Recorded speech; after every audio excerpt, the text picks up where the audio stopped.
All right, how's it going, y'all? Devin, Aaron, and Tommy here for episode number 2 of the Tactical Cowboy Podcast. So this one's going to be just a really chill format. We're going to have a candid conversation about all the badass training we did with, I believe, 63 total students this weekend. Oh, yeah. And over multiple days, and then we just did an awesome training day ourselves. So yeah, Aaron, introduce yourself, people that don't know you. Hi, I'm Aaron. Spent some time in the Army, almost immediately started in the civilian sector, so I met Devin here. We've been buddies for a couple of years now. Just joining the Tactical Cowboy family, it's been a great time. Boom. And then we got Tommy. Yeah, my name is Tommy Lee. You guys have seen me before. I've been shooting with Devin for a number of years now. Most of my background is in mixed martial arts. Competed in Muay Thai, Jiu-Jitsu, MMA, all around the world. And I've been doing recently just a ton of shooting competitions. Mostly pistol, but sometimes some rifle and pistol stuff. Sometimes 3-gun, pretty much. Sick. Also, we got a full plate of meat right here. Oh, yeah. Oh, yeah, we got... Oh, yeah. Salt, pepper, and honey. That's the secret. So we'll be grilling that up. I'll be popping in and out, putting it on the Traeger. All right, so Tommy probably wants to know this too, and also the listeners and everybody who's at the class. Aaron, so describe us a little bit about your military experience, what unit you were in, and all that good stuff. So I was in 10th Mountain, 132, very cold. Probably the coldest experience of my life. Did a year in Afghanistan. I want to say it was the last conventional Army year-long deployment. I could be wrong. Somebody would probably get my ass for that, but I'm pretty sure we were the last one. So 1 year straight. Oh, yeah. March to March. And, man, it was, I always say it was the best, worst time of my life because it sucked, but it was cool. So, did some cool stuff, did some not cool stuff. Came home, froze a lot. Yeah, it was very cold up there, man. Heck yeah. Brutal. Isn't that crazy, a year-long deployment? Yeah. Yeah, man. What is the typical length? Is that like 6 months or? Well, so for like battalion guys, it's 4 months. Mm-hmm. So I got to do four deployments when I was in, but those only resulted in like 15 and a half, 16 months total versus 1 year straight. Yeah. I didn't shower, I think, it was close to 90-something days before we had real showers. Yeah, that was icky. Like, super icky. Damn. It was real gross. You said guys were getting trench foot and stuff? Guys would get trench foot. Man, this like weird sludge your body just had all over it at one point. Yeah, I think it took maybe 3 or 4 showers before the water stopped turning brown. So that was gross. But Damn. And it was cold. Like, civilian guys like me, we're just thinking about Afghanistan. We're like, oh, this is a hot desert. That's just all sand and shit over there. Oh, no, we got all the seasons where we were. We were about right outside the Arghandab River Valley. Mountains around us, the river valley right there. So, I mean, it was hot, mostly hot, but, like, we got some cold time, too. Freezing cold at nighttime. Yeah, oh, for sure. High desert type stuff. Yeah, Freezing for cold sure. at night. Hot during the day. Mm-hmm. Yeah, man. So to entertain Tommy and all the listeners about some interesting, you told me earlier this week, he's been visiting for a week or so. Yeah. It's been a good time. And you said you gotten some pretty good ticks. Oh, there was some, That could be good pretty ticks. interesting. Yeah. Tommy's can't wait. Oh, well, let's see. So I remember my very, very first one pretty vividly. It was crazy. It was just... Tick, for anybody listening, tick means like a conflict. Yeah, conflict, like bad guys, good guys. Mm-hmm. I remember my team leader was ahead of me, and I didn't know at the time. Actually, it was one of the things I had to recall because, so in basic, you go to the known distance range, right? You remember that? You go to the stupid targets, and it's like the bullets hit the paper, and you're below. Mm-hmm. Well, I thought that was just the sound of the bullets hitting the paper. I didn't know that it was actually the snap of the bullet going by you. And so all of a sudden it's just snap, snap, snap. And I don't really know what that is. I'm a dumb private. But, and next thing I know, like, Jenkins was like, yo, fire. And then, like, tick, tick, tick, tick, tick, like this. It was definitely PK fire, just right between us. You saw like the dust splash up? Yeah, it was like slow motion cinematic for me. And of course, I was 240 gunner and, contact, fire. And I'm not going to lie, I was kind of just shooting at a tree line, I think, but we killed that entire tree line. Well, you were, because that's where you perceived the threat was coming from. For sure. So Yeah, for sure. you're just going, that's how it is. Kind of a different stuff we talk about with our classes where we're hyper focused on accountability of every round you shoot because it's civilians, law enforcement, stateside stuff. But in the mill, completely different. Oh, yeah. Yeah. Oh, for sure. Area weapons were being used. Oh, yeah. Yeah. Like what? Grenade launchers? What are we talking about? Oh, shit. yeah. Yeah, man. Oh, we had... Javelin missiles? We had jab. Well, I mean, not for that particular one. Yeah, we had jabs, goose. Meaning Gustav, which is a recoilless rifle, 80 millimeter, yeah? Yeah, 80 yeah. millimeter tube, like big old projectile like this. Yeah. Oh, yeah. And they have a bunch of different types of rounds that, Flechette rounds. meaning like shrapnel type stuff Oh, yeah. or, yeah. What was it? Claymore rounds. Oh, yeah. Nasty weapon. Actually, so yeah, that was a big deal in our area during that year was it's called the SPG-9. It's the Russian variant of that older model, obviously. But yeah, I think we must have found as a area 8 or 9 in the sector just that they had. And one of our first KIAs was from a SPG-9 round that cut through a vehicle, just obliterated it. It was insane. Yeah. Missed everyone else in the Vic, but yeah, he was. Got one dude, Got unfortunately. one guy, yeah. It was bad. So what do you guys do when you react to contact like that? Do you guys disperse? Do you guys start advancing once you're laying down suppressive fire? Well, yeah, man, it was a weird area, right? Because a lot of IEDs, and so we would travel a lot in amp files, and which was smart and didn't always do us any favors. So, our boy Sean lost his leg there. Just walking through a little culvert.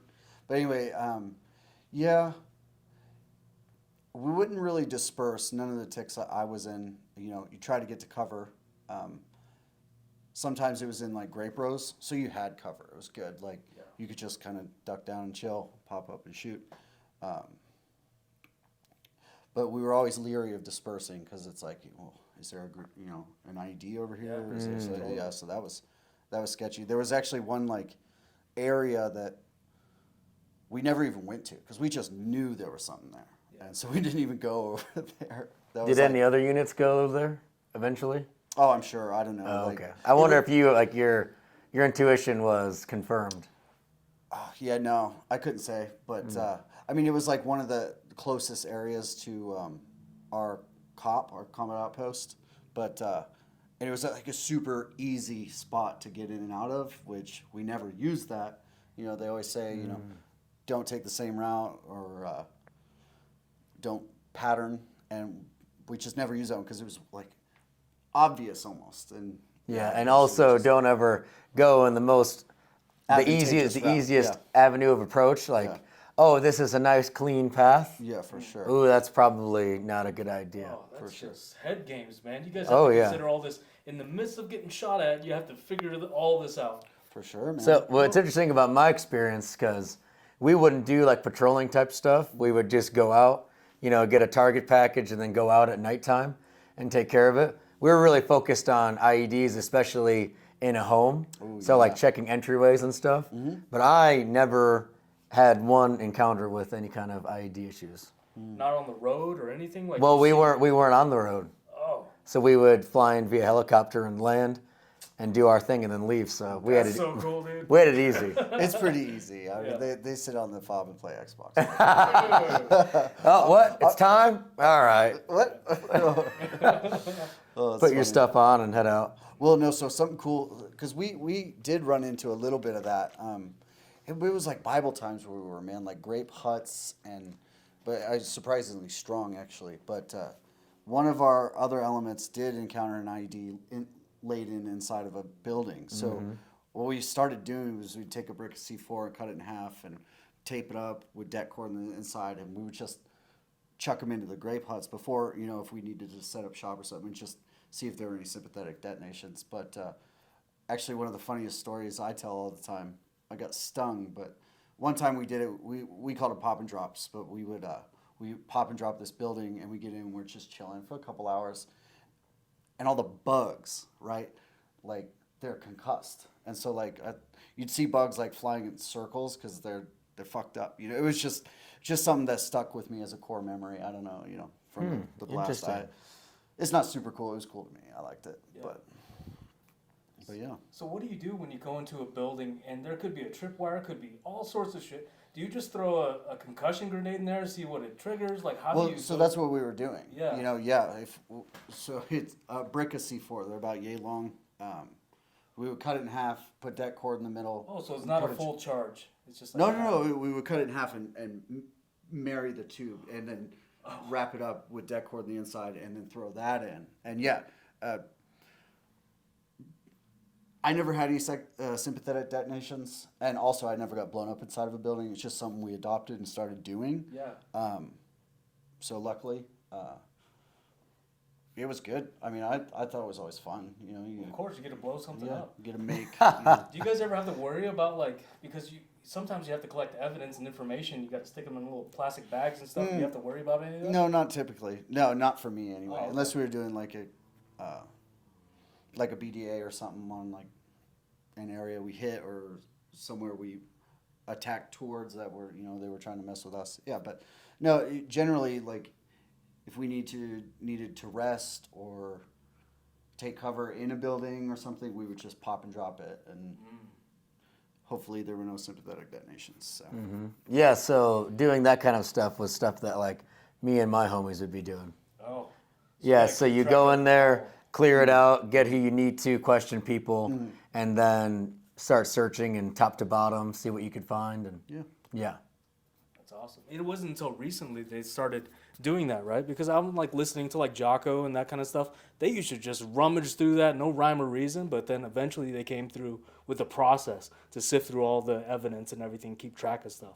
I bet it developed over the war or whatever, over the time, over the 20 years. Yeah. But I think it was also like a different mission, different time period, right? Right. Because by the time I was in, it was kind of like you were policing. You know what I mean? You get the info, and we would get the guy, and then if he was alive, he would get sent to jail or however they would work that out. Gotcha. That wouldn't be my part, but yeah. So different kind of time period where I think maybe back in his time was a little more cavalier. Yeah. Yeah. Because it had to be. Yeah. That was during Iraq, and I think that's the first time we really had a big presence in the Middle East, I think, and they were just figuring things out. Early 2000s, I think. Yeah. Yep. Pretty neat stuff, though. Pretty neat stuff. Yeah, I'm trying to figure out what I'm able or should ask you guys and stuff you guys can't talk about. So. Well, I think we'll move on to the classes that we did. Oh, yeah. But just to, get some interesting details out there. Sure. This guy, pretty squared away, came out to visit, and he has a ton of experience. Me and him did some fun stuff, some good work details together over the last few years. And you've been all over the place. Oh, yeah. So it was cool to have Aaron come help us out with our intro to carbine and intro to pistol mechanics.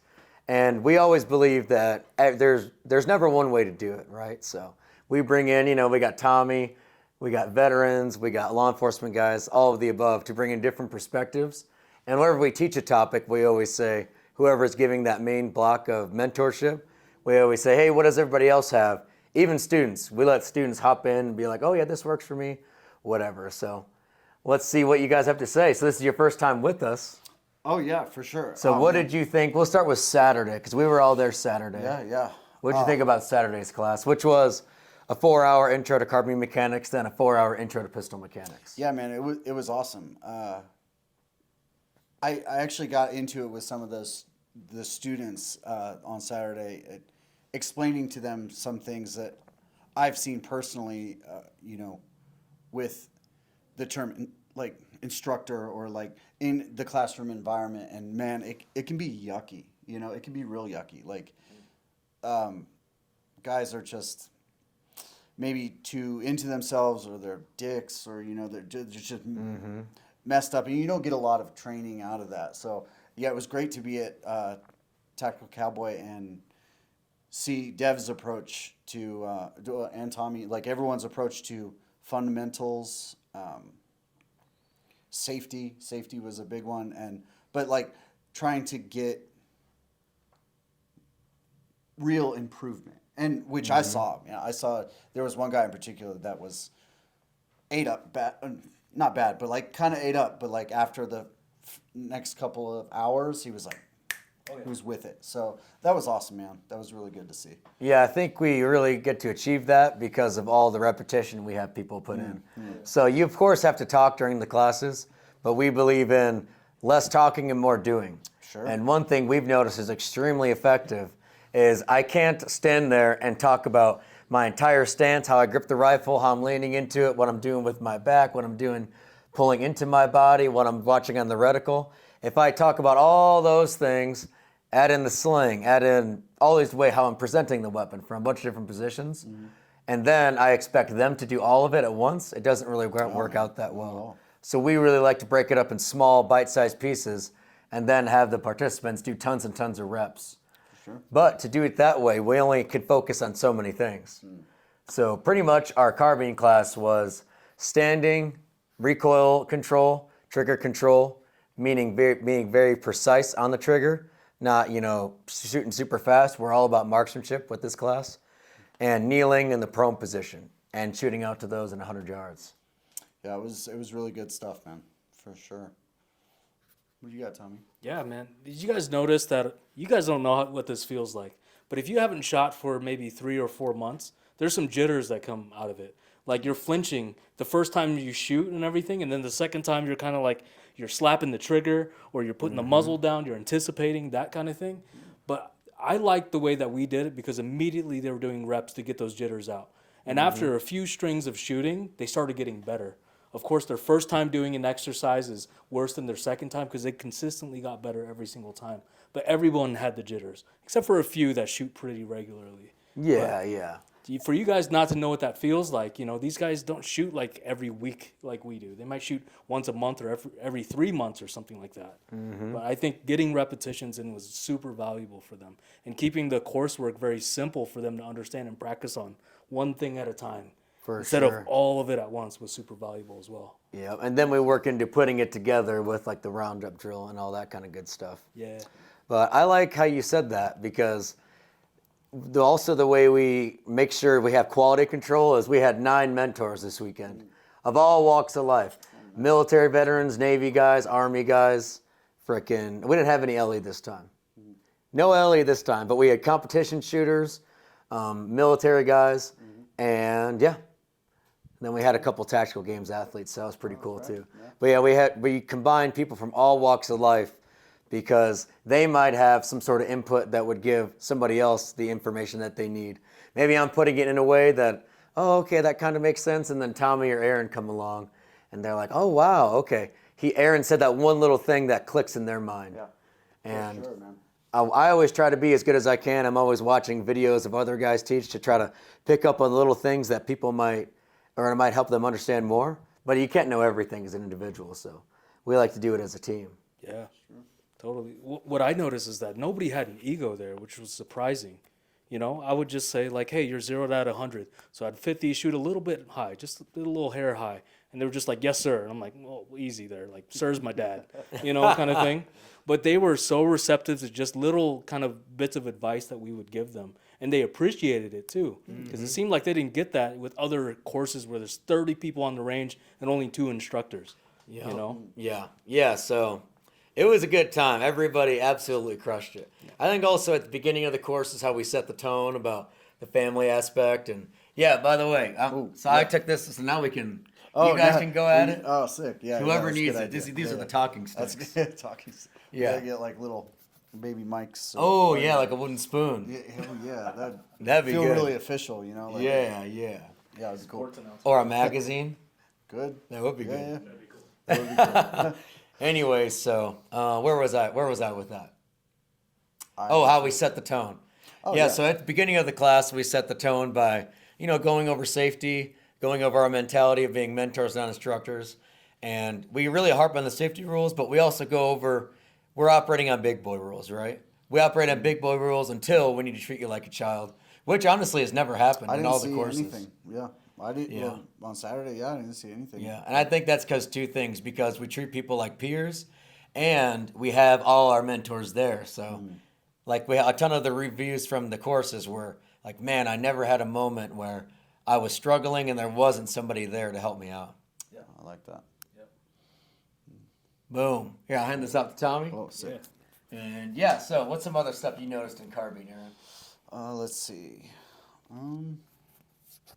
A lot of cool guns, some interesting guns. Like that was cool. A lot of people.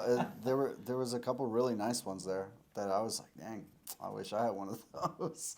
But as far as, I don't want to say anything bad. I don't think there was anything like terrible. I mean, intro class. I think you're gonna get people who are maybe not all the way, like Tommy said, like have repetitions or something like this. So, I mean, there are some mechanics issues that are just not inherent in weapons handling, you know. So I think there's a few things that I saw that were just, I don't know, maybe that irk me, but that's just because maybe they're novice, you know. So Yeah, that's true. Not bad. Yeah, I saw just real-time problem solving. They've never gone That through the too, yeah. reps. So they're like testing this. Nope, didn't work. Trying, version B. It kind of worked a little better. Let's try this version C. It's like, that's it, you know? And it's Yeah, like, I like that. yeah, trial and error. And even the gear that they have, like you said, they've obviously done their research on their gear. But how much range time have they had to actually test where they put the vertical grip, where they put their sling points at, all sorts of stuff. Yeah, And they're- exactly. yeah. And that also even ties in why we have so many different guys, because Aaron likes to do the hardcore all the way extended elbow on his rail, and I like a slight bend in the elbow. Yeah. None of us really recommend grabbing the magazine well, but either way, a bunch of different types of things that work differently for different people. For sure. Yeah, so Carbine Mechanics was a major victory. I think we did awesome. And speaking of rifles, should we hit on some rifles right now? Yeah. Yeah, so Yeah, first, let's go. yeah, let's grab these bad boys. Oh shit. Grab this big hunk of junk right there. Hey. So we just put a video out about zero, right? So, or not a video. We just put a post out about what do you zero at, and we got tons of comments and all that kind of stuff. So what do you zero at, Tommy? For this one, since it's an LPVO, it's at 100. Just makes for easy math. And then when we're going out to like 600-700 yards, the math is even easier. For an EOTech, for my short barrel, I'm like at 50 yard zero. But I like 100 for this one, for magnified for sure. Gotcha. So why 50 for the EOTech red dot type stuff?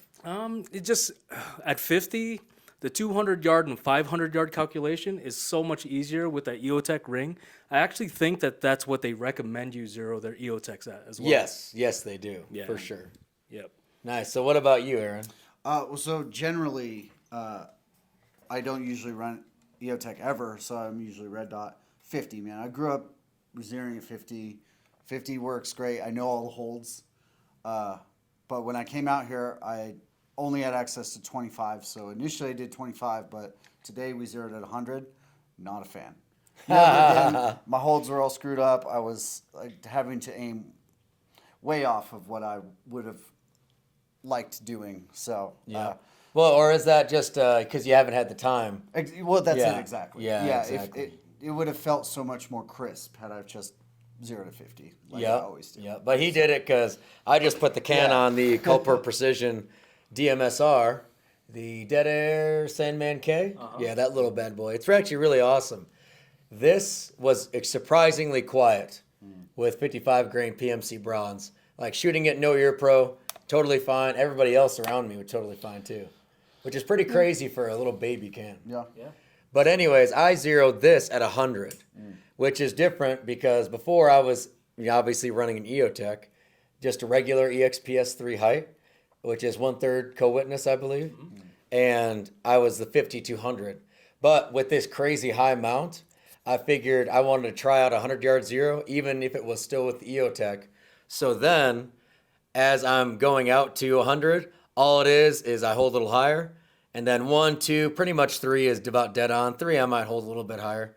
But then at 4 or 5, I can start to make those adjustments. And what's surprising about the EXPS 3-4, with the Hydra, with this specific setup, because you got to test your own. The drop dots on 400, 500, and 600 yards, we've actually tested them, and they are still on. So it's pretty cool that bottom hash is still good for 7 yards with the 100-yard zero, but the difference is normally the EOTech is on the rail versus now the reticle is at 293. So I really like the 100-yard zero nowadays, just because. Not a fan. Just because I feel like it's simpler, and I like to shoot further a lot. Most of the shooting we do, we shoot out to 100 yards every time we shoot rifle, no matter what. And a lot of times out to 200, because these things are made for being effective at 600 yards. And we did a class yesterday, and the instructor was talking about how he really believes these are effective out to 1,000 yards, which they are. He was talking about how the round's still going at 900 feet per second, which is similar to a 45 caliber bullet. Obviously, different grain weight, but I'm not getting hit. Blah, blah. I don't want to get hit by a 5.56 going 900 feet per second. Any feet per second. Yeah, Honestly. yeah. So Unless you're that's- throwing it at me. That's still going to mess you up, but I'm pretty sure it's, passing its trans and subsonic territory. So it's going to be not as consistent and accurate. But yeah, I'm a 100-yard zero guy for sure nowadays. So, Did you notice the students this weekend, anything outside of 25 yards, they didn't know how their holds behaved. At Yes. 50, at 100, they were just aiming dead center and then not even understanding why their shots aren't landing where they're aiming. And we had to correct for that. yes, and we always start with the rifle standard and the standing position, which addresses height over bore. And we discuss the trajectory of your round, this or that, all these kind of things. But still, people, go ahead. Well, yeah. So that's I wouldn't say a hard concept, but I mean, I first time I learned about it and like holding, like it took me a bit, right? So. Yeah, for sure. Yeah. There was like 25-yard zeros, 36-yard zeros, 50, 100. Yep. And all of them were just like all over the place. But Yeah, which is okay though, because we're there to learn, right? Yeah. But one thing we really talk about, which is extremely important, is knowing your holds, because most of the reason why they have these is some for hunting, but mostly for self-defense. And we were just out front of my place yesterday, me and Aaron, looking across into the gym parking lot that I go to. And we're like, yeah, how far is that car? Oh, it's about 125, 150 yards. And then we were even talking about with our pistol, would we, if like there was somebody in that Vasa parking lot killing people, would I pull out my pistol and try to make that shot? And I think so. So even with a pistol, I think you should be accurate out to, okay, accurate's a tough word to say with a pistol, but you should be semi-confident out to 100 yards. And in our drills today, Tommy ran out of rifle ammo, transitioned to pistol. Oh, that was sick. what was the And distance that was about 75. Oh, yeah. This was a 90 to 120 second stress shoot type things. Rotating between three positions, 4 different sizes of steel from this area all the way out to this area. So over a 90-degree field of fire at this range we were at. And had to transition to pistol. And you missed once, slight left. Yeah. And these are skinny 12-inch wide targets. But the rest were clean, man. Yeah. Oh, yeah. And they were like 12-inch. So they're 12-inch wide, 20-inch tall. You were nailing the 12-inch plate, and your other target you had to shoot, and that was about 25 at least. No, and that was no problem for me. Yeah. So I think people really need to start focusing on getting more consistent out to real ranges, because the stronger you are at distance, the less likely you have to be to go towards the threat, right? Yeah. Because if you can't make the 150-yard shot from in front of my house to that parking lot, either you're not going to do shit and you're going to feel bad about yourself, or you're going to have to close the distance, which puts you at risk. Yeah. Elevated heart rate too, right? Yeah. Oh, we were getting smoked today. Yeah. I'm wrecked right now. It's that elevation for you, man. It's the elevation. I'm at sea level, so Yeah, Up but here it's tough. what else you guys got about having those zeros and holds and what we're seeing in the class? I have one more thing while you can think on that, Oh, go actually. for it. So, everybody's like, oh, I zero at 25, I'm good at 300, and on the IPSEC target, I have to aim bottom of the A zone to hit center mass. Completely not true. Well, I guess I don't want to say completely not true. But we've got people out there in the prone, grouping great, like no issues. Some guys with 25 zeros, they're only impacting this much higher. Differences in ammo, barrel, suppressor, whatever. Oh, yeah. Some guys with 25-0s, which I've experienced on the Mark 18, I have to aim like low Charlie to get perfect 8 alphas at 100 yards. But then with this guy, I mean, it's 0 to 100 yards. But when I first tuned it in real fast at 25, that first day we had it before that class, I had to aim just bottom of the A zone. Not much different, same ammo. Longer, though. 13.7 versus 10.5. Yeah. But you can never trust what the Google machine tells you is the moral of the story. Oh, for sure. You have to test it because some guys were like, they were telling each other, oh, yeah, 25 yards 0, hold at the bottom of the A. Some of them are hitting in the exact same spot. Some of them are way high, all sorts of crazy stuff. Yeah. Let's see what else did. I thought you were about to comment on that. No, no, you're right. I mean, every weapon system is different. I mean, for sure. And some do crazy stuff that I really don't expect. Like, yeah, some of those 25-yard 0s were pretty much near point of aim, point of impact throughout the entire 25 to 100. Sure. And I was like, that is really weird. And it could have been part of their rifle as something's going on. But either way, I mean, it all seemed fine. And yeah, like I said, some guys had to hold low just to try to get in towards the top of the A zone. Yeah. Yep, awesome. So, speaking of rifles, do we want to talk about our setups real quick? Yeah, so go for it, Tommy. Yeah. Yeah, go for it. So this one isn't really too special. It's just a BCM upper. BCM is Bravo Company manufacturing. I make pretty good bolt carriers. I actually got this from Lucas at T-Rex Arms. Like, he's like a heavy proponent of BCM upper on an arrow lower. It's like the best budget build you can do. Just to start and have a workhorse of a rifle. This one's a 14.5, but I put it on LMT lower just because I like the ambi controls. But over the past 2 years, I found out that I actually don't use the ambi controls as much. I just use the traditional like bolt release and safety and everything just the same way, even though we do shoot weak side. But I like with longer barrels that have a higher muzzle velocity, I do something magnified. I started trying out LPVOs, and I really like this Vortex 1 to 10. Me and Devin have stretched this thing out to like 700 yards with some like 75 grain ammo, and I was really surprised by that. This is also the rifle I use for competition. Sometimes they make us transition from something at like 100 or 150 yards to something like to 15 yards, and so I started doing an offset 45-degree red dot, and so I'll have a loophole Delta Point Pro on that. But yeah, I don't think it's anything too fancy. I rattle canned it and have beat it up since, but it just works so consistently. Took a nasty spill with it today. Oh, and yeah. I'm excited to see that video because you recovered so well. That was Yeah, awesome. I was so worried about that. I that's ate gonna it be so hard. I was awesome, like, don't shoot Blake. Don't It's shoot gonna be. Blake. It's gonna be such a good. So what kind of a light is that? This is Surefire Scout. So it's just your standard, Scout with a little pressure pad on it. Yep, that's what I got, and those are fantastic. So why the offset armor? Why not on top? Yeah, I want to try both, actually. This is the first time I've only had it on here for a few weeks. But I like it just because, like, you can just keep your cheek weld and then just turn it, kind of thing. But on top, you might have to take your cheek off of it. But I think it might work better on top if we were to run night vision and stuff.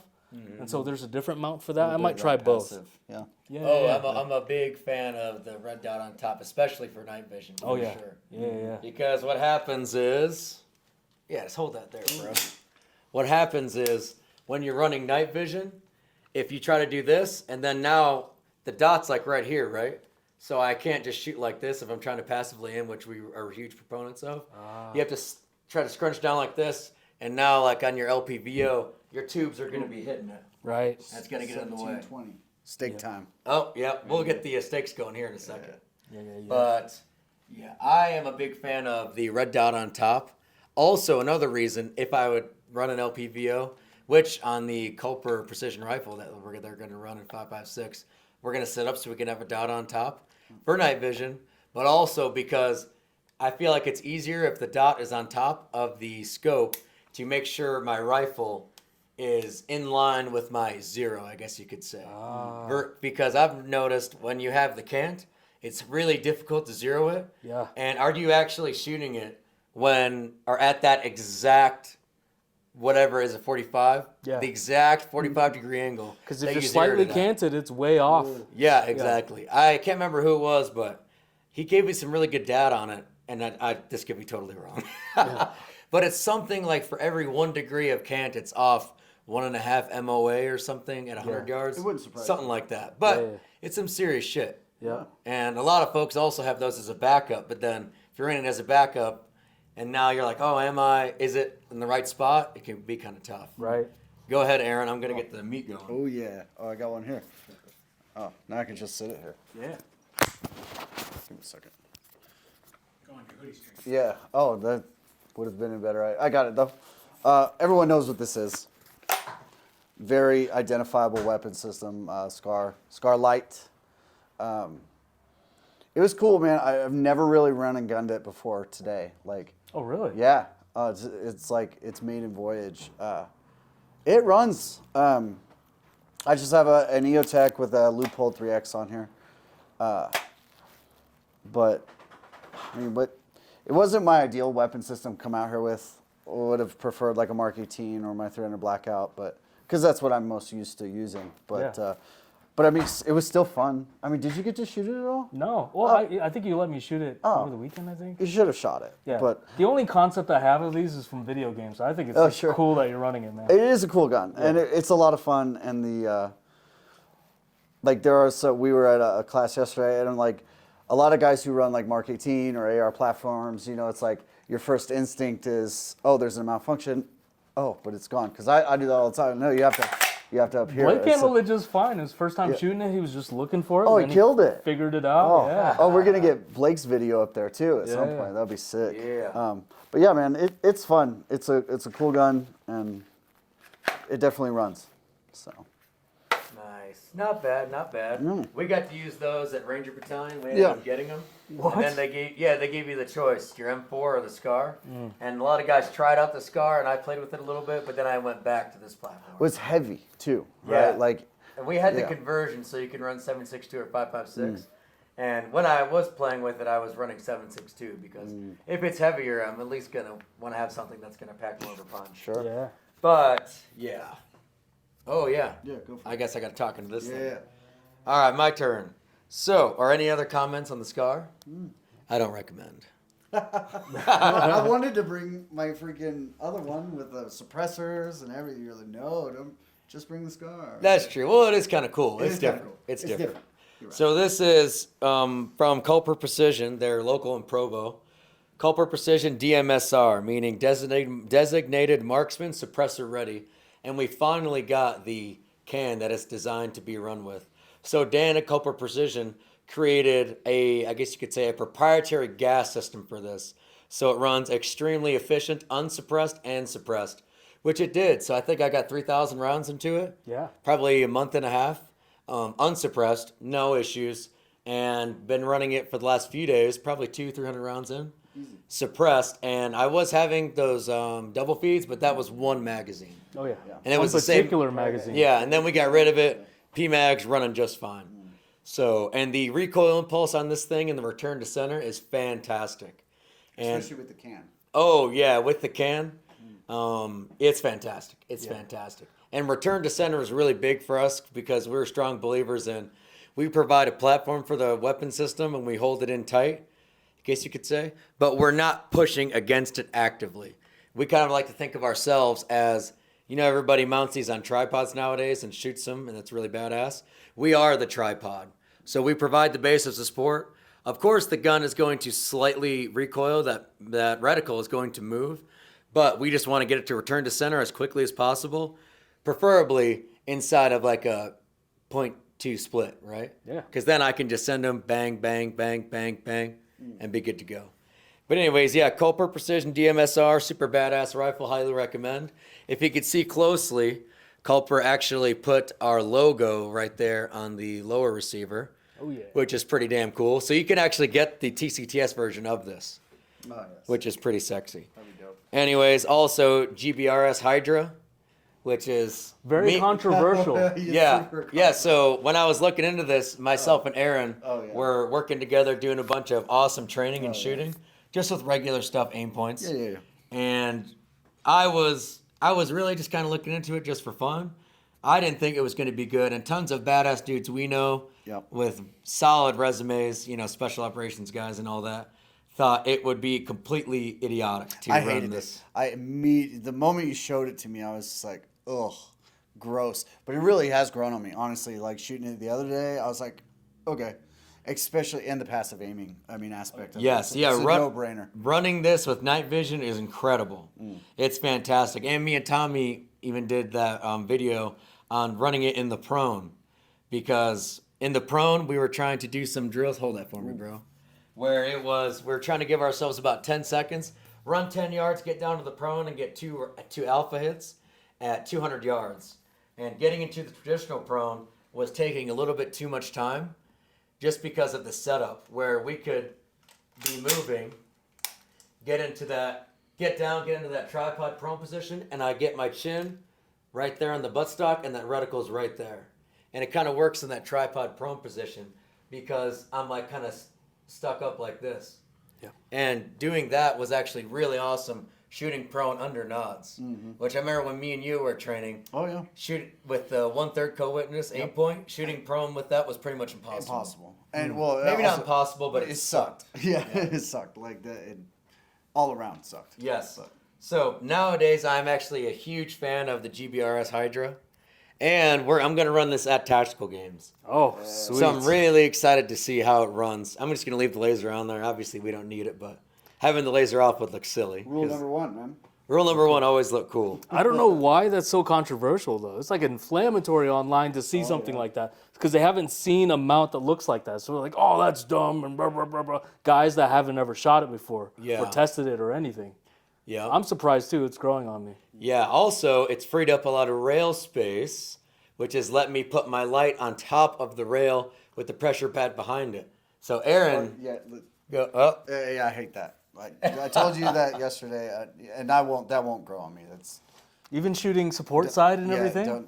Don't do it. Yeah, so go ahead, hold that for me. Oh, yeah. The real benefit I see is, like Tommy's talking about, when we're running barriers, if I want to go ahead and switch, now I can have the same exact manipulations, light switch and all that kind of stuff, and I can use the side of a barrier just as I would on the other side. Yeah. So for that way, it works out really, really well for me.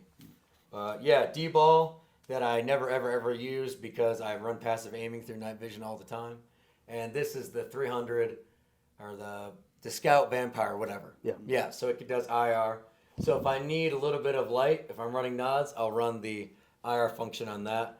And yeah, I zeroed this. I haven't used the D-ball once running night vision in the last few months. So. I like it. Yeah, pretty badass guns. Pretty sick. Awesome. Boom. So yeah. Anything else on carbine mechanics or rifles in general? Just test your stuff, man. I'm Oh, constantly yeah. shifting my stuff around, let me tell you. But yeah, test your stuff. Yes. The guys that we have this every class, just like we had at Concealed Carbine. Pistols and rifles alike, guys being like, oh, I know.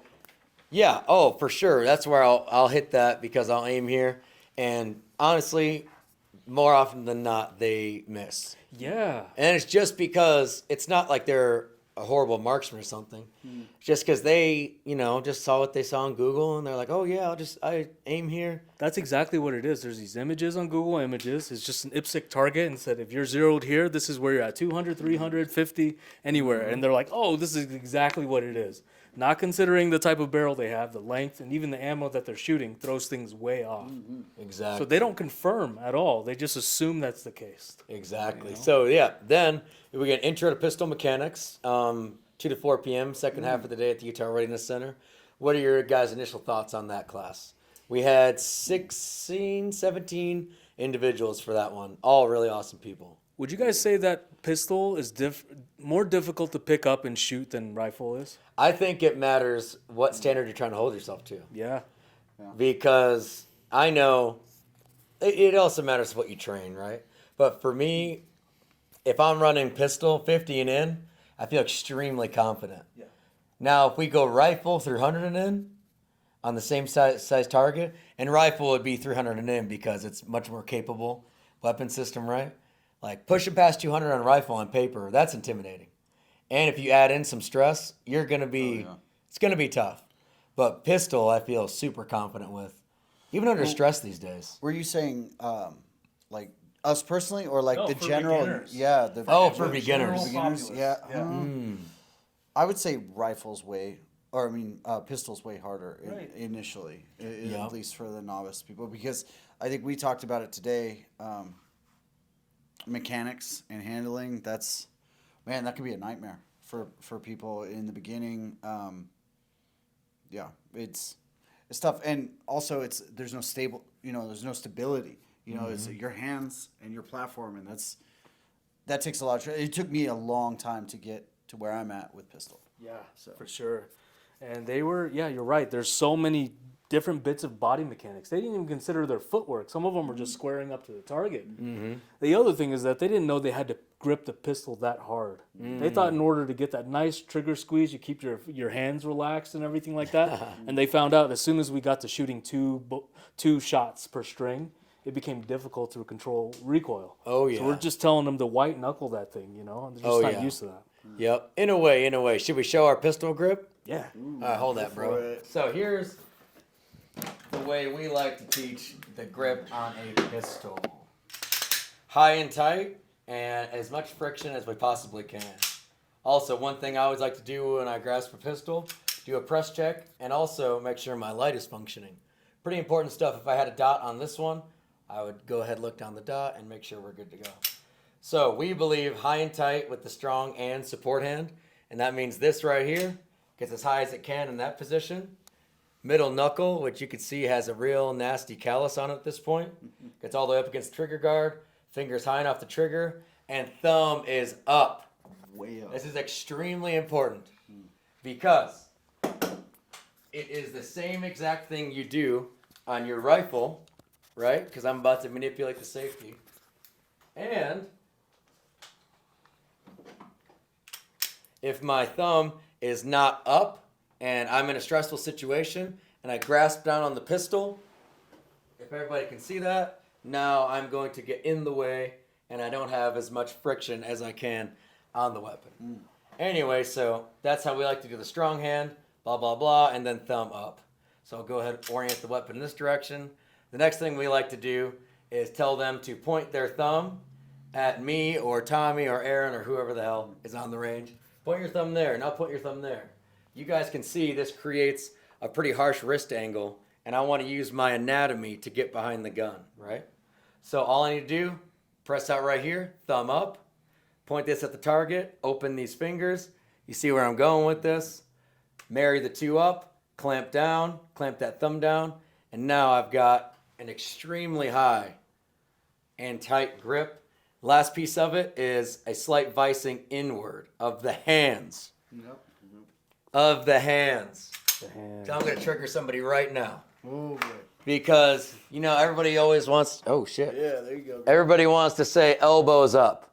Well, I can take this pistol and I can just have not that much tension on the pistol, clamping down, and I can go ahead and raise my elbows up. But if I'm not doing the actual action on the pistol, it's not getting any tighter. It is not. So the action is in the hands for clamping down on the high side of the frame, and the elbow raise is a slight byproduct of it. Yeah. Very, very important. That just comes naturally. Your elbows come up and you raise it just like that. Mm-hmm. Yep. For sure. Yeah, I remember getting taught elbows up for the first time, but they never told me the hands thing. Why? Yeah. So I'm like, well, okay, I'm trying it, and I'm like, well, it's not really working. Yeah, so don't do that. In the hands, not in the elbows. Yeah. Anyway, so. What you rocking, Devin? What do you got? Yeah, so this is my carry gun right now. This is the first pistol I ever bought. This is some electrical tape that my grandfather put on it, probably in 2016 or something. And TLR 7 Alpha, just a Gen 4 Glock 17, extremely reliable, hasn't failed me yet. Yeah, I've taken this kind of, not this exact pistol. I mean, I've shot thousands and thousands of rounds. But I've taken the same exact gun, just a different one, a Glock 17, and for 2 months at a time, shot, 10,000 rounds?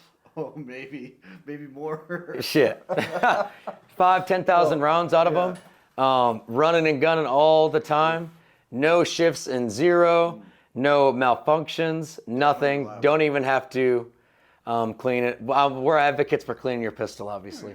But testing is important. And the Glock 17 Gen 4 has proven to me that it's reliable. So that's why I carry it, because I know the damn thing's going to work. What you got, Tommy? Oh, this is my concealed carry pistol. This is a SIG P325 X Macro. SIG P325? Yeah. Oh, I thought it was 365. Oh, right, 365. Sorry. Because I actually shoot a P320 in competition. Oh, This is my carry. I was so- like, damn, I've never seen that Yeah. gun. Yeah, it's super secret. Yeah. No, 365s, because this is like the carry that you carry every day around the year. That's why they call it that. It has a comp on it. Those are badass. This thing has a 17 round I mag. hate that it's got 17 rounds. Look Yeah. at compared to mine. Look at the size. Yeah. Same size. They're the same size. Yeah.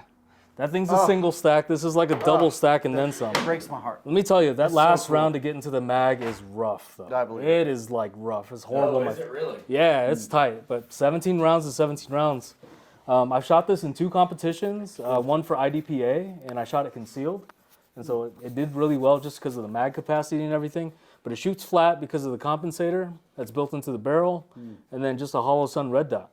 Yeah, I had a private one-on-one client a couple weeks ago. He had one of those, and it ran fantastic. Yeah. It was really badass.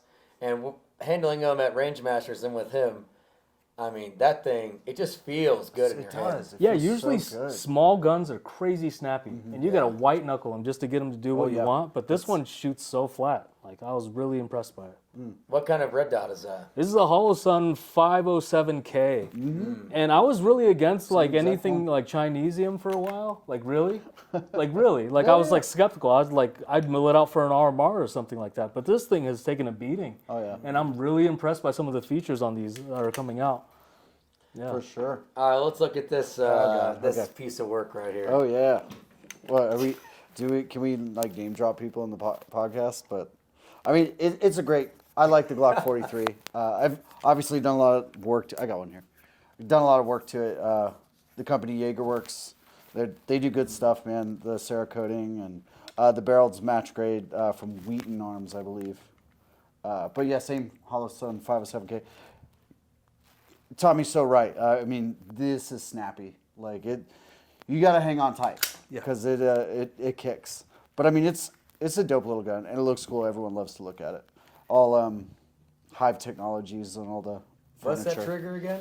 Hive Technologies. Yeah, that Dude, trigger is. It's Give it a not good existent- dry fire yeah. on Oh, yeah. camera. Like, look at this. This is kind of a little scary. There's Show none. it like this. Yeah. There's none. There's no wall. Like it's so. It's like a light one stage. Ooh, it's nice though. Yeah. But I am a massive fan at this point of the stock Glock trigger. I think it's the best trigger. I can agree It's the with best trigger there is. Yeah. Because it's consistent. I should have never changed it. Oh, well, I mean, there's nothing wrong with Yeah, that one, yeah.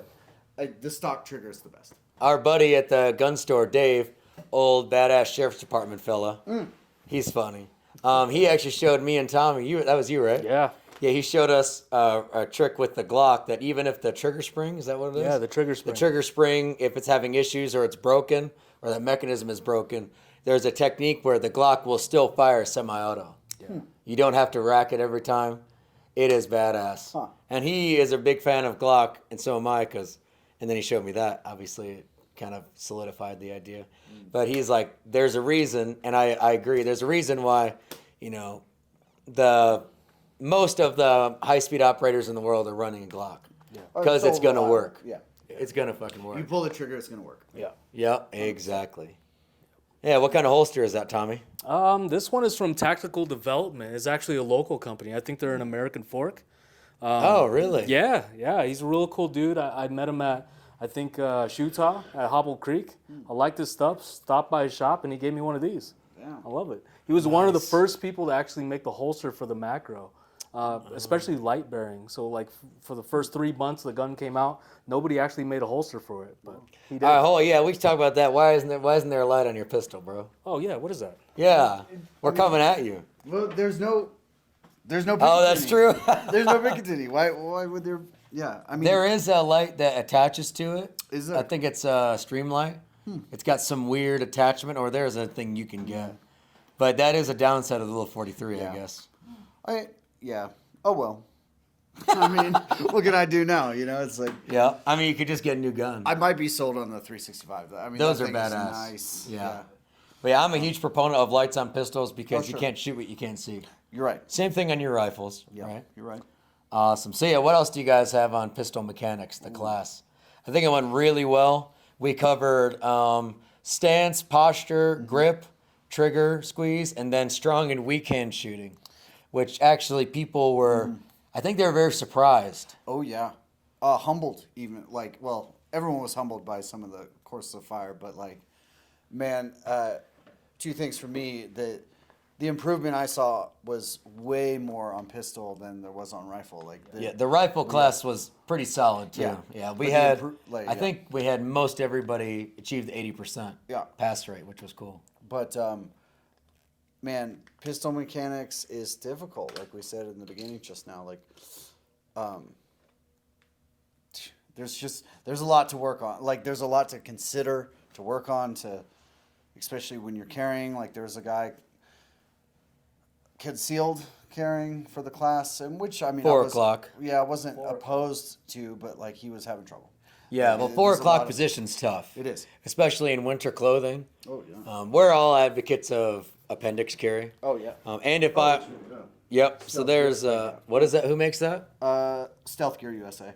Stealth Gear USA. It looks pretty comfy. Super comfy. Yeah. Yeah. We're advocates of appendix because of a bunch of different reasons. Mainly, nobody's going to get the pistol from you. All this, there's a million different reasons. 4 o'clock is tough because it's a quite slow draw stroke. I know some guys really become badasses with it. And I actually had a private client a few weeks ago, and he was a 4 o'clock draw guy. And I always like to demonstrate everything, and I've never even done 4 o'clock draw. So I actually put my holster back here and did it with him. And I was getting sub 2 seconds on target, but I had to move fast. Yeah. Versus I can easily get 1.5 at a moderate speed with appendix. Yeah. So if I was going to carry on the hip, I would do 3 o'clock outside the waistband. Oh yeah, for sure. And Oh, then yeah, wear without the question. clothing to conceal it. Right. But to each their own. He was getting quick at the end of there, but I think he mostly struggled with defeating his clothing. Like he was getting hung up on his That was shirt. the Did you see scary that? part, yeah. Yeah. So I was Yep. watching him pretty intently, but he got used to it over time. Yeah, he was doing well with it. I remember at the beginning, I was, I had him, take off his belt, tuck, and the inside, tuck everything in. And then, so it'd come out, he had to tuck it in, come out, had to tuck it in. So that I see that a lot actually with 4 o'clock guys. Yeah. Yeah. Because you need that shirt tucked in, or as you reholster in your training environment, it's going to be Kaboom. difficult. Yeah. That's scary. Really scary. What did you guys see the people in the pistol class? What did they struggle with consistently across the board? What did you guys see? Consistency. True that, Yeah. man. Yep. Weekend. Weekend. Obviously hard. Yep. Some people excelled though. It's crazy. Yeah. I mean, Yeah. it was.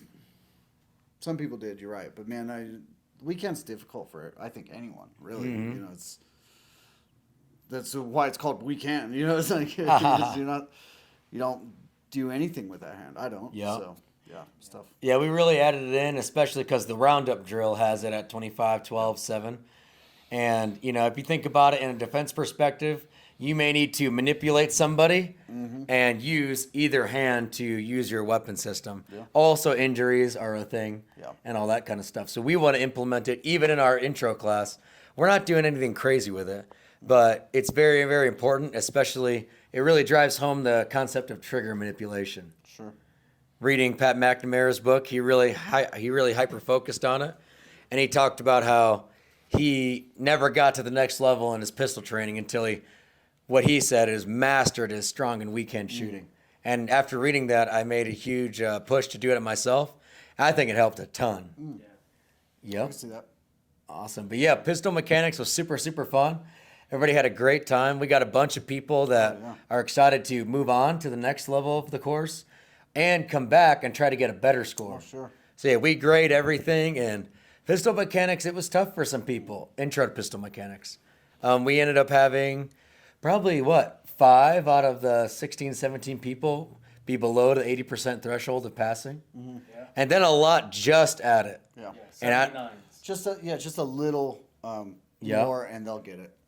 Yep, exactly. But we're excited to have them back, and we've already got a couple of them on a program where they're going to be training with us once a month, and we're implementing a plan to do their own training.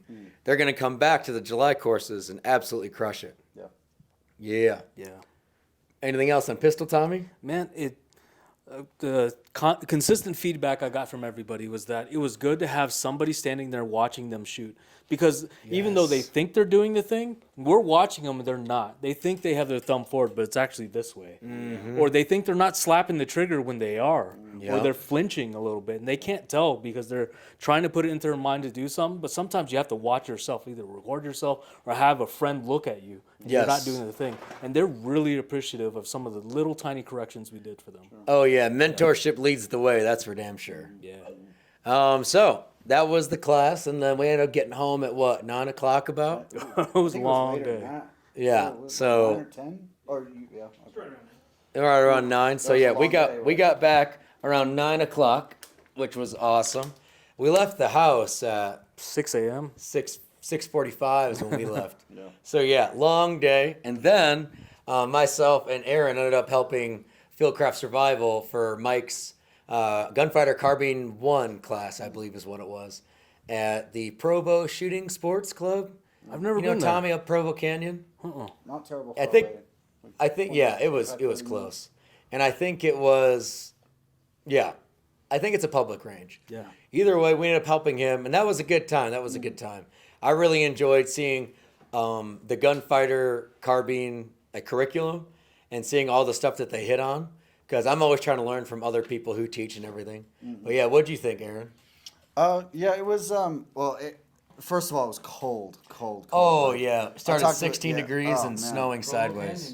Yeah, that was blistering cold, and like I said, I've experienced cold, but like that, but not in a long time. But anyway, no, it was cool. A lot of really eager guys. The training itself, a lot of I would say real world application for sure. Yeah, without a doubt. Coda, Ooh, is it- he's looking at that is it steak. over Get there? over here. Hey, I'll fight you, doggy. Yeah, so it was a lot of stuff, sort of close engagements, Mm-hmm. shooting rapidly because the idea of gunfighter, right? Yeah. So you're trying to defend your life, and there was a lot of instances shooting on the move. There is no cover. What do you do? Different Yeah. positions, how to work with that. Ideas on how to work on staying on your feet when you're shooting instead of getting to your knees. And the reasoning is, if you're already on your feet, you can move a lot faster than if you're 1 or 2 knees down and have to Yeah. try to pop up. It's not, you're not wrong. Yep. Yeah. Yeah. So tons of reps there. Got to meet 24 people, Yeah. 24 awesome Americans. For sure. And yeah, we're really excited to be working with them and do some other training with them Yeah, pretty that'd be soon. cool. Yeah. Maybe when it's not so cold. Maybe you can warm up a little bit. Yeah, right? It Yeah. was bitter It cold. was bitter cold. It was a good time though. Yeah. It was tough for guys too. They were trying to shoot so fast. Mm-hmm. With, everybody had gloves on, but my hands were cold. I know their hands were cold. Well, yeah. So actually, Saturday made me a hypocrite because when I showed up there, like I tell people, like don't train with gloves on. Don't ever train with gloves on. Never train with gloves on. Because like in a kinetic situation, you're never gonna get that time to put your gloves on and train. You like train. Like But you what fight. if you already have them on? Well, fair, but like still okay. The next time you won't, guaranteed. But it was just so bitter cold, man. There's Yeah. no way I was like even telling anyone to take their gloves off. Ever. not that day. That was brutal. Yeah, I ended up. Well, we did the rifle roundup today, Mm-hmm. and I ended up running it with gloves on the entire time, besides the 7. I did too. Yeah. Because it was cold. It was cold. Yeah. Yeah. I don't mind training him. What you got, Tommy? Oh man, rifle was different with gloves on, but I need to practice a lot more. I shanked a few just Yeah. because I couldn't feel the trigger normally. Yep. That's a trade-off. You want warm hands or you want nice trigger pulls. Like, Yeah, you know? exactly. So the class Gunfighter Carbine 1 was awesome. Fieldcraft Survival on Sunday. We helped them out, and we fucking get after it. Oh, yeah. right. We're not messing around. So we got a ton of admin stuff done for Tactical Cowboy, myself, Aaron, Braden, bunch of emails sent out, making sure everybody's squared away. Blake's getting the photos done because this is our full-time job. And then we moved on to training ourselves today. Mm-hmm. So we went out on the mountain, trained for 3 hours, which was awesome. Yeah, it was. And did what we do, rifle roundups, rifle standards, and then some really dynamic shooting with 4 different steel targets. So you guys want to chat about that? I'm going to put the meat on. Put the meat on. Yeah. Yeah. It was great training. Heck When yeah. you're teaching classes and stuff, sometimes I get a little bit jelly and a little antsy because the students are the ones having all the fun. Right. And I get to just demo a few rounds, so I'm just standing there watching everybody have fun. But today we set some rounds. It was a good time. Got our It was a heart rate good. up. Even Balake got in on it. That Oh, was yeah. dope. Killed it. Slayed it. Picked Yeah. up a rifle that wasn't his and just Yeah. killed it, man. It was awesome. Too nice. Oh, it was a good time, man. I'm really excited to see some of the footage though, because I know I did like a nasty tack reload. That was awesome. We all did mag changes, and that wipeout where like it sucks falling down. I get it, but man, your recovery was stunning. Like, Really? It's Oh, gonna man. look dope on camera. Like, Dude, I was just trying to push it as quick as like Yeah. you and Devin, and then just the uneven ground in the gravel. Oh, yeah, for I just sure. ate it, and I was like, "Don't shoot Blake, don't shoot Blake!" Yeah. And I'm just pointing my muzzle up. Just oh, trying it was to get up. awesome, man. Yeah.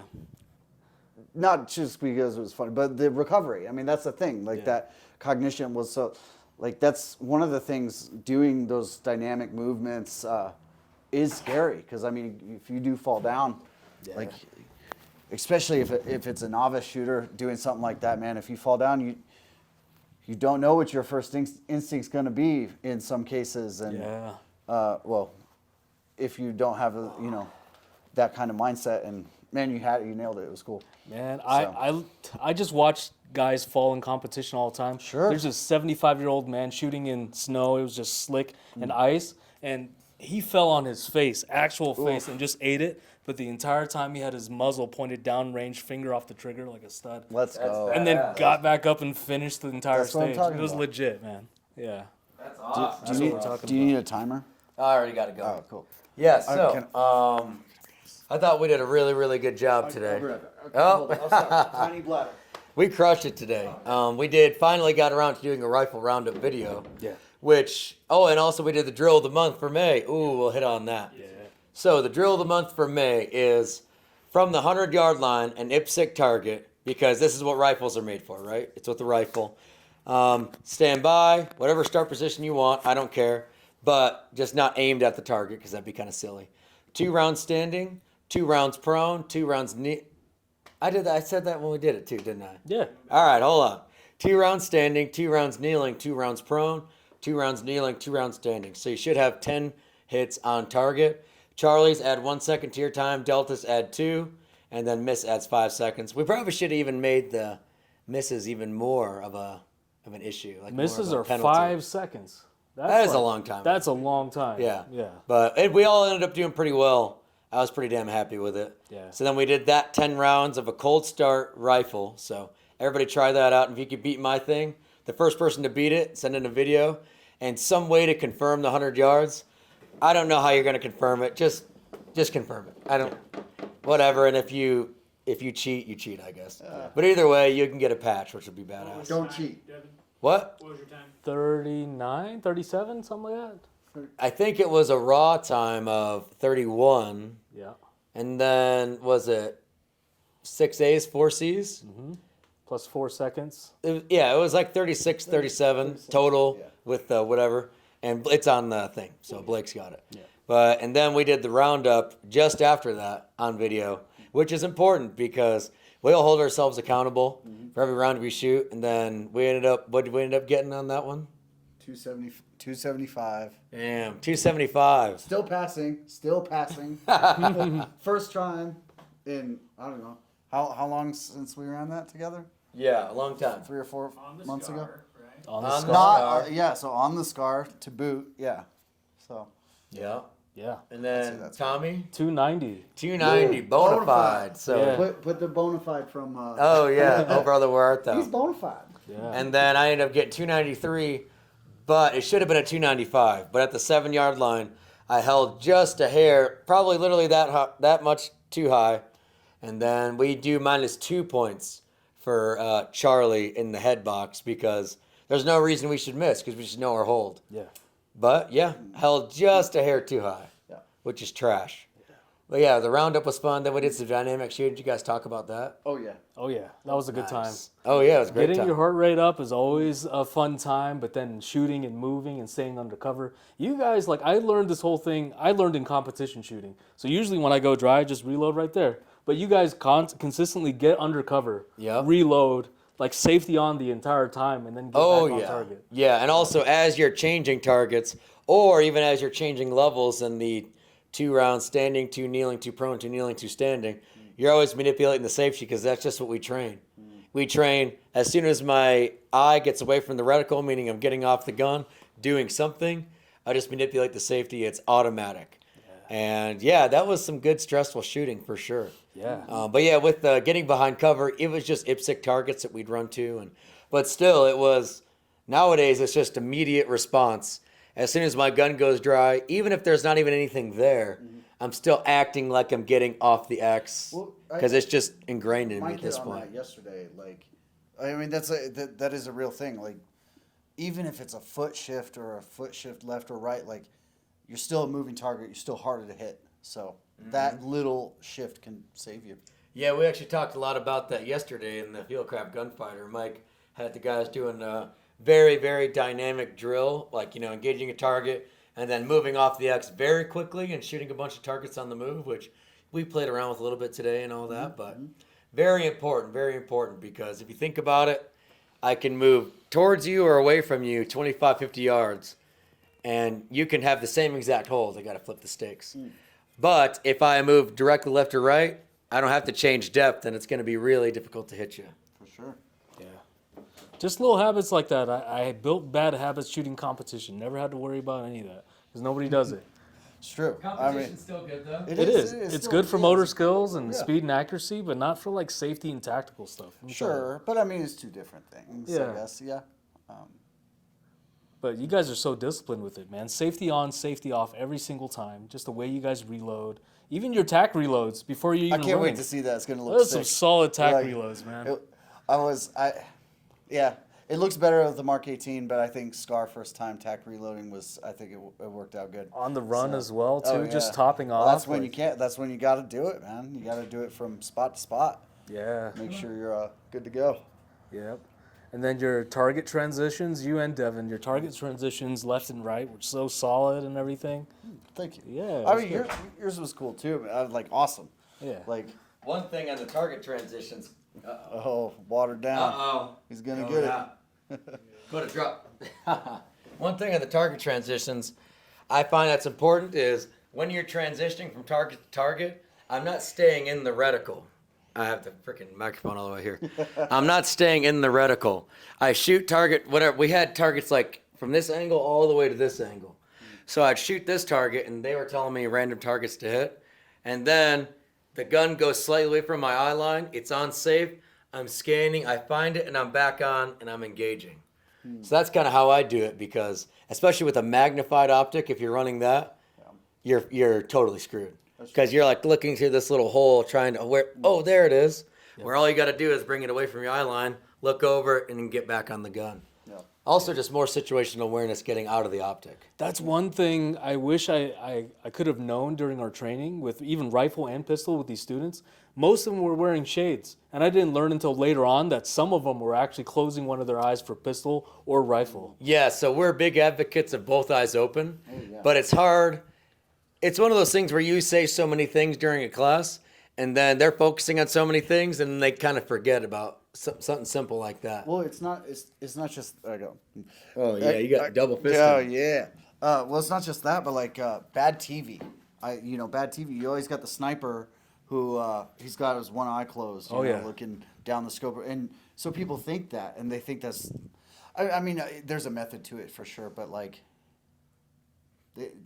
We teach not to do it that way. Yeah. I mean, precision rifle could be a little bit different.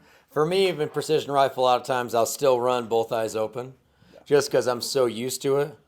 But I think there is a time and a place for one eye closed, and that for sure. Oh, yeah. But if you're running a red dot or anything, iron pistols, whatever, both eyes open for sure. More situational awareness. all that good stuff. Yeah, I think they were just doing that because they're not used to their dominant eye yet, and to force them to look through the eye, they would just close the other one just to make it easy. Yep. I do that when I'm shooting weak side rifle, for example, just real quick, and then I'm good. Yes, actually, we were talking about that during the class. Oh, okay. Remember? So I like that same Pat McNamara book. He talked about the same thing. Shooting weak side rifle really helped him progress along, and I made a huge dedication to doing that in my training, and it would be like that at first because I'm using my left eye because the whole rifle's on the left side of my body. If I were to use my right eye, I would be super, super awkward. So what I would do when I first was trying to do it is present the rifle, do a slight squint to the right eye, there it is, and then get on the gun, both eyes open. But now if I transition to shoulder, getting all those reps in, it just comes where it needs to be. Yeah. So a time and a place for everything, right? Yep. But anything else you guys got? Those steaks are about to be done. Ooh, let's go. I'm good. I'm good. I had a great time. Yeah, so you had a great great time Oh, for visiting, sure. fun time training. Definitely be back. I mean, the wealth of knowledge you've got on your team out here, like these guys are all squared away, awesome. Thanks, man. Dudes. I'm definitely interested in coming back. Ooh, I think Coda has something to say. What about you, Tommy? What you got for closing? Man, it was an awesome experience. I like the diversity of the crew we have, and hang out with Especially with you, with you're Asian. Yeah. Yeah, I meet the quota, right? Like, if we ever had any HR issues, yeah, we're good. Yep. Yeah, but just like everybody from different backgrounds just pitching in their knowledge and everything, and it comes from a place of experience, not just theoretical. We actually go out there and shoot and try these things and actually prove those things. Yeah. We train nonstop because if you're not, the experience is important, but if you're not still applying it, you're probably not the subject matter expert you might think you are, Yeah. But yeah, that's all we got for you guys. So that's the Tactical Cowboy Podcast, episode number 2. Good times. All right. Oh, yeah, and we got to do this. Check out our website, right? Yep. thetacticalcowboy.com. Yep. We got a bunch of courses coming up. If you're looking to test yourself, the Operator Performance course on July 29th. It's going to be 4 hours, a true test of your skills, bunch of drills and qualifications at and above levels of Special Operations units, SWATs. Like, if you pass this class, you're a gangster. You're a gangster. You're a gangster. So look into that course, and we're going to have a bunch of stuff coming up after that too. So Try the drill of the month. yes, try the drill of the month and earn the patch. Prove yourself. Yep. All right, y'all. Thank you so much. Have a good one. Boom. That's solid.